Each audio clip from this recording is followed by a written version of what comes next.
Hello everyone! At iyan, dadalhin ko po kayo dito ngayon sa Tagaytay at pupunta po tayo sa Pink Sister Convent. At matatagpuan nyo lamang po yan dito sa Tagaytay City. Twice na po kami nakapunta riyan, ngunit hindi po kami success noong una dahil yun po ay panahon ng pandemic. At ngayon sa wakas, makakapasok na po kami dahil open na po ito sa public. Meron lamang po tayong dalawang rules na dapat natin sundin. Una, yan po yung pagpapark. One at a time po, hindi po pwedeng siksikan. Kailangan may slot na po tayo na mapapasukan bago tayo mag-enter sa kanilang parking area.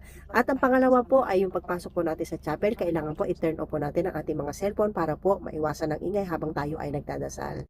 At yan na nga po, nakalabas na kami at sinulit na po namin ang aming pagpasyal dito at nilibot na po namin ang buong kapaligiran ng kanilang konbento.